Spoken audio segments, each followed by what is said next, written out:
शांति। मैं शांति का अवतार,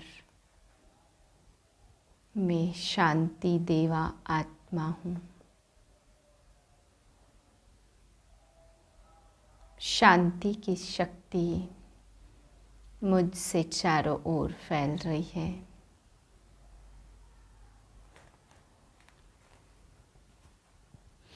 अट्ठाईस 4/2023 के महावाक्य हैं। मीठे बच्चे, इस कलयुगी दुनिया का सुख कागविष्टा के समान है। अब दुनिया गई की गई, इसलिए इससे लगाव नहीं रखना है, आसक्ति निकाल देनी है।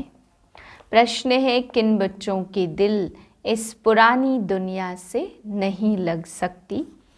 उत्तर है, जो आज्ञाकारी, वफादार, निश्चय बुद्धि बच्चे हैं, उनकी दिल इस पुरानी दुनिया से लग नहीं सकती, क्योंकि उनकी बुद्धि में रहता यह तो विनाश हुई की हुई।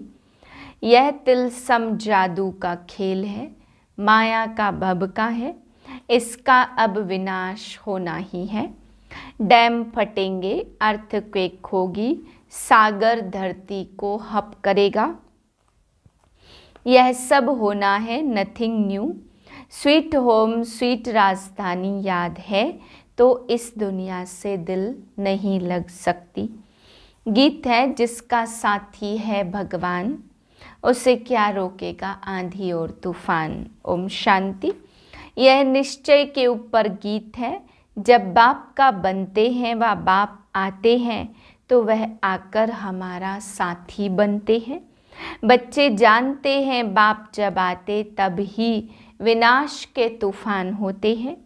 बाप आते हैं पुरानी दुनिया को खलास कर नई दुनिया स्थापन करने।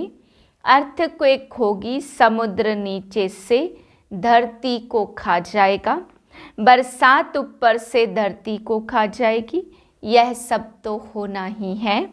गीत तो उन्होंने ऐसे ही बैठ बनाए हैं। तुम ब्राह्मण कुलभूषण बच्चे जानते हो बरोबर पुरानी दुनिया का विनाश होना है। बाप आए ही है नई दुनिया की स्थापना करने, ब्राह्मणों को सारे विश्व का मालिक बनाते। पुरानी दुनिया का विनाश कराए, फिर सारे विश्व की राजाई बच्चों को वर्षे में देते हैं। तुम जानते हो बाप से नए विश्व के मालिक पने का वर्षा मिलता। यह पुरानी विश्व तो कोई काम की नहीं है। मनुष्य समझते अब तो स्वर्ग बनता जा रहा है, परंतु यह सब है माया का भभका। सब चीज मुलम्मे की है, सारा राज्य मुलम्मे का है। रुड़ने के पानी मृग तृष्णा समान है, इसमें मनुष्य खुश होते हैं। आगे जब मुसलमानों का राज्य था तो यह एरोप्लेन, मोटरें आदि थोड़ी थी। यह सब माया का भभका है। कितने प्लान्स बनाते। सब बच्चे जानते हैं कि अब विनाश होने का है। अर्थक्वेक होगी, यह डैम्स आदि सब पानी ही पानी कर देंगे। मनुष्य समझते इससे सुख मिलेगा, परंतु इन सब से दुख ही मिलेगा। यह एरोप्लेन भी दुखदाई बन पड़ेंगे। बॉम्ब्स गिराएंगे तो बच्चे यह सब बातें भूल जाते। इसलिए पुरानी दुनिया में दिल लग जाती है। जो बाप के आज्ञाकारी, वफादार, पूरे मददगार बच्चे बनते हैं, पक्के निश्चय बुद्धि हैं, वह तो जानते हैं कि कुछ भी हो यह कोई नई बात नहीं है। यह तो अनेक बार पुरानी दुनिया का विनाश हुआ है, सो अब होना है जरूर। वह समझते बहुत नई नई चीज़ें बन रही है, स्वर्ग बन रहा है। अब तुम बच्चे सिर्फ जानते हो कि यह तो तिलस्म जादू का खेल है। जैसे कोई पुराने सोने को रंग रूप लगाकर चमकदार बना देते, वैसे इस पुरानी दुनिया को भी रंग रूप देकर चमकदार बनाने के सब तरफ प्लान्स बनाते रहते। उनको यह पता नहीं है कि विनाश होना है। मनुष्य तो कह देते पुरानी दुनिया विनाश होगी, पहले ब्रह्मा को बाप आकर रचेंगे, फिर उनसे मनुष्य सृष्टि पैदा होगी। सो तो पता नहीं कब होगा। यह सिर्फ तुम बच्चों को बाप बैठ समझाते। भगवान की है श्रीमत। अब श्रीमत जब कहा जाता तो जरूर समझना चाहिए, यह तो ऊंचते ऊंच भगवान की मत है। श्रीमत ब्रह्मा की व विष्णु की नहीं कह सकते। भगवान ब्रह्मा तन से श्रीमत कैसे देते, यह मनुष्य नहीं जानते। वह समझते ब्रह्मा फिर नीचे कैसे आता, वह तो सूक्ष्म वतनवासी है, उनकी महिमा अपरम अपार है। इन बातों को तुम बच्चे ही जानते हो। यह सब बातें किसको बुद्धि में बिठाने में कितनी मेहनत लगती है। अब भक्तों को भगवान की मत चाहिए, यह तो ड्रामा में नूंद है। गीता के भगवान ने आकर भक्तों को मत दी तो भक्तों का उद्धार कैसे हो। भक्त फिर कह देते भगवान सर्वव्यापी है। भक्त ही भगवान है तो बताओ उन्हों का क्या हाल होगा। बाप बैठ समझाते भगवान एक है, वह आते हैं भक्तों की रक्षा करने। इस समय मनुष्य सब रावण की शोक वाटिका में हैं। भक्तों की रक्षा भगवान को करनी है। मनुष्य यह नहीं जानते कि हम पतित दुनिया नरक में निवास कर रहे हैं। पावन दुनिया स्वर्ग को कहा जाता। यह बातें समझेंगे फिर भी कोटों में कोई। कल्प पहले वाले सिकिलधे बच्चे ही आएंगे। कल्प कल्प तुम सिकिलधे बनते हो, फिर कोई तो पूरा बनते और कोई को तो माया कच्चा ही खा जाती। बाप को याद न करने से झट विकार आ जाते। पहला पहला विकार देह अहंकार आया तो फिर औरों की भी चेष्टा होगी।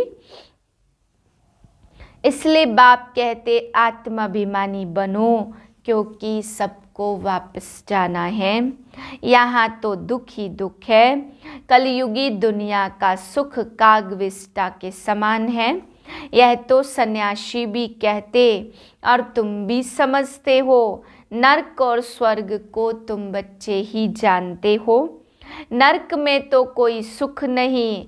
नरक में कोई से भी लगाव रखना माना अपना पद भ्रष्ट करना। कोई भी चीज़ में आसक्ति नहीं रखनी। समझाना चाहिए कि यह तो पुरानी दुनिया खत्म होने वाली है। यह दुनिया कोई काम की नहीं है। पहले पहले देह अभिमान आने से उनके साथ दिल लगती। आत्माभिमानी फिर इस पुरानी दुनिया से जैसे उपराम रहेंगे। वह होता हद का वैराग्य और यह है बेहद का वैराग्य। बाकी इस पुरानी दुनिया से थोड़ा सा काम लेना है। यह अब गई की गई। बाकी 2 घड़ी के हम मेहमान हैं। तो ब्राह्मण ही कहते हम पुरानी दुनिया में 2 घड़ी के मेहमान हैं। हम अपने स्वीट होम स्वीट राजधानी में आकर सुख भोगेंगे। यह पुरानी दुनिया कब्रिस्तान होनी है, इसलिए देह सहित सब कुछ भूल जाना है। यह शरीर पुरानी जुत्ती है, इसको अब छोड़ना है। योग में रहना है। योग में रहने से आयु बढ़ेगी तो हम बाप से वर्षा लेंगे। आत्माभिमानी की आयु बढ़ नहीं सकती, उनका देह से प्यार हो जाता। कोई का शरीर अच्छा है तो देह से प्यार होता। अच्छी रीति मलते रहेंगे जैसे बर्तन मले जाते हैं। जितना तुम योग में रहेंगे उतना आत्मा प्योर होती जाएगी, फिर लायक बनेंगे नया बर्तन लेने के। हम शरीर को भल कितना भी साबुन, वैसलीन, पाउडर आदि लगाएं, फिर भी शरीर तो पुराना ही है। पुराने मकान को कितना भी मरम्मत करो तो भी जैसे खंडहर है, तो यह शरीर भी ऐसे है। अपने से ऐसी ऐसी बातें करेंगे तब बाप और वर्षे से दिल लगेगी, और कोई चीज से दिल नहीं लगानी है। मैं आत्मा हूँ, बाप के पास जाने वाली हूँ। बाप को याद करने से फायदा होता रहता, आयु बढ़ती रहती। आत्मा समझती है मैं योग बल से प्योर होती जाती हूँ। यह मेरा शरीर कोई काम का नहीं है, यहाँ कोई का भी शरीर शुद्ध नहीं हो सकता, वहाँ शरीर विष से नहीं बनता। यह बातें तुम बच्चे ही जानते हो। अगर स्वर्ग में भी विकारों से ही पैदाइश होती तो फिर उनको निर्विकारी क्यों कहते? वहाँ तो आत्मा और शरीर दोनों पवित्र होते। तुम जानते हो इस समय 5 तत्व भी आयरन एसिड हैं, तो शरीर भी ऐसे मिलते। बीमारी आदि हो जाती, वहाँ कभी शरीर बीमार हो न सके। यह सब बातें समझने की हैं। वहाँ तुम्हारे शरीर भी नए बनते, सतो प्रधान प्रकृति बन जाती। वहाँ यह दवाइयाँ आदि कुछ नहीं होती, शरीर चमकता रहता, काया कंचन समान बन जाती। अभी तो लोहे की है। वंडर है ना, काया कैसे बदलती है, कोई पॉलिश तो की नहीं जाती, काया एकदम कंचन हो जाती। उसको गोल्डन एज कहा जाता। सोने के शरीर तो नहीं होते हैं। लक्ष्मी नारायण को पारसनाथ और पारसनाथिनी कहते। उन्हों के शरीर देखो कितने सतो प्रधान हैं, उन्हों की कितनी महिमा है। अभी तो यह 5 तत्व भी तमो प्रधान है, विष से पैदा होते। वहाँ है योग बल की बात। स्वर्ग में जरूर वाइसलेस बच्चे होंगे, काम महाशत्रु वहाँ होता नहीं है। बाप कहते यह काम तुमको आदि मध्य अंत दुख देने वाला है। उनको कहा जाता संपूर्ण निर्विकारी दुनिया, और इसको कहा जाता संपूर्ण विकारी दुनिया। हर एक के अंदर यह 5 भूत हैं। 5 भूतों पर विजय तब पाते जब सर्वशक्तिमान बाप से योग लगाते हो। जिस योग बल से तुम विश्व के मालिक बनते हो, तो तुम हो इनकॉग्निटो शिव शक्ति सेना। शिव बाबा से योग लगाकर शक्ति ले रही हो। वह सर्वशक्तिमान बाप है ही स्वर्ग की राजधानी स्थापन करने वाला। वह आते ही है तुमको स्वर्ग का मालिक बनाने। अभी तुम स्वर्ग के लायक नहीं हो। मैं कल्प कल्प आकर तुम बच्चों को स्वर्ग की राजधानी में राज्य करने के लायक बनाता हूँ। अभी तुम हो नरक के मालिक। मनुष्य कहते भी हैं फलाना मरा तो स्वर्गवासी हुआ। बिल्कुल समझते नहीं कि हम नरक में हैं। स्वर्ग का वास्तव में कोई को पता नहीं है।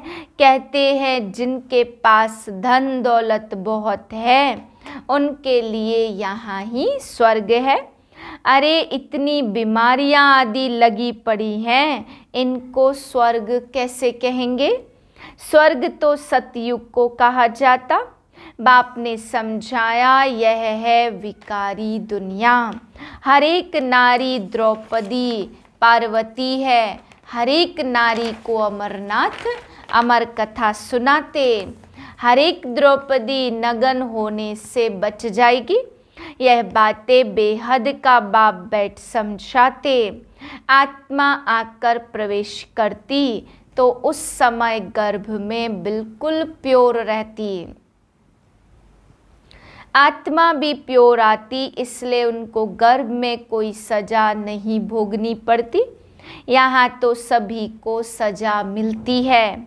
अच्छा, मीठे मीठे से किलदे बच्चों प्रति माता पिता बाप दादा का याद प्यार गुड मॉर्निंग। रूहानी बाप की रूहानी बच्चों को नमस्ते। हम रूहानी बच्चों की रूहानी बाप को नमस्ते। धारणा के लिए मुख्य सार, पहली पॉइंट, इस दुनिया में स्वयं को मेहमान समझना है। आत्माभिमानी बन पुरानी दुनिया और पुरानी देह से उपराम रहना है। दूसरी पॉइंट, योग से आत्मा और शरीर दोनों को पावन बनाना है। पुराने शरीर तरफ आकर्षित नहीं होना है, इससे लगाव नहीं रखना। वरदान, शांति के अवतार बन विश्व में शांति की किरणें फैलाने वाले शांति देवा भव। जैसे छोटा सा फायरफ्लाई जुगनू दूर से ही अपनी रोशनी का अनुभव कराता, ऐसे विश्व की आत्माओं व संबंध संपर्क में आने वाली आत्माओं को महसूस हो कि शांति की किरणें इस विशेष आत्माओं द्वारा मिल रही है। बुद्धि द्वारा अनुभव करे कि शांति का अवतार शांति देने आ गए हैं। चारों ओर की अशांत आत्माएं शांति की किरणों के आधार पर शांति कुंड की तरफ खिंची हुई आए। इस शांति की शक्ति का अभी प्रयोग करो।